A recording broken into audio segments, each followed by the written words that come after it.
Hey everybody, it's Carl King. Today I'm going to walk you through all the choir sounds that come with Ganymede, the latest addition to the Big Bang Orchestra series. Ganymede is a choir library created with a more modern film and gaming style in mind. There's less vibrato than a traditional classical choir, allowing you to create dense arrangements. If you like to compose by playing the keyboard, the Big Bang Orchestra is a perfect tool for you, as it puts the entire range of an orchestra section right under your fingers. There's no need to build a giant template. Just a few clicks and you're up and running. It's very easy whether you need to get started quickly, are looking for some inspiration, or you want to beef up your existing tracks with these gigantic sounds. So let's check out Ganymede. We'll go through the basic articulation starting with the tutti section. If you don't know that term, it means the whole ensemble is playing together. In this case, we have all the choir voices in unison and octaves, so you can build chords out of these with no problem. Notice you have 2 octaves to work with in these tuttis, so you can even play simple melodies in octaves to thicken them up even more.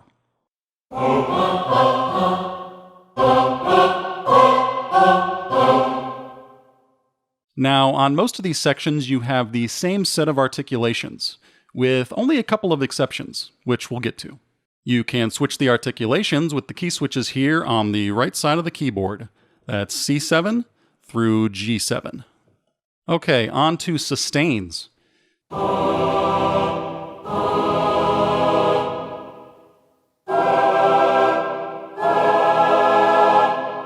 These are good for chords, but be aware of your voice limit over here. I'll talk about that more in a bit. Moving on to espressivo, which is sort of a rise and slow sustained fall.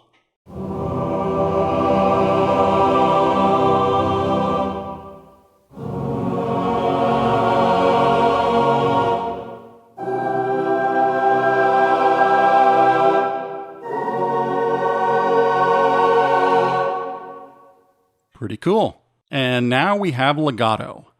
And I want to point out that this is the first Big Bang Orchestra that has true legato recordings.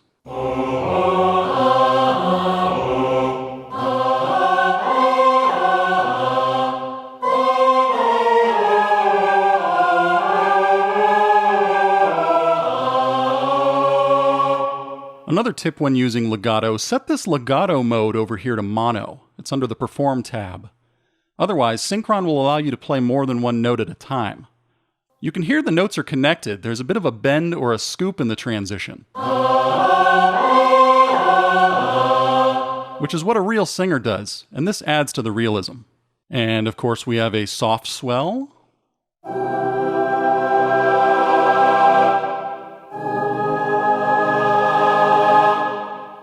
which is basically a sustain with a soft attack.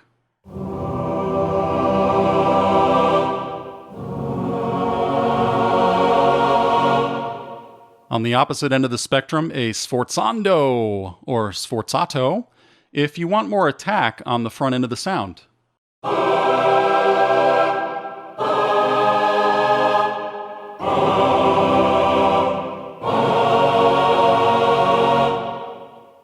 And both short and long swell.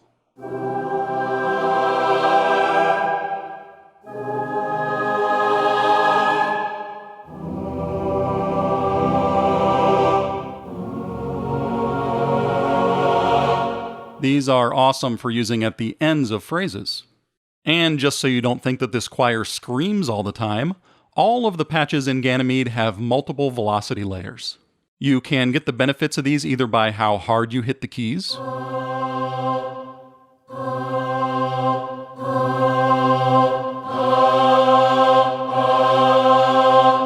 or by activating the velocity X fade assigned here on CC2.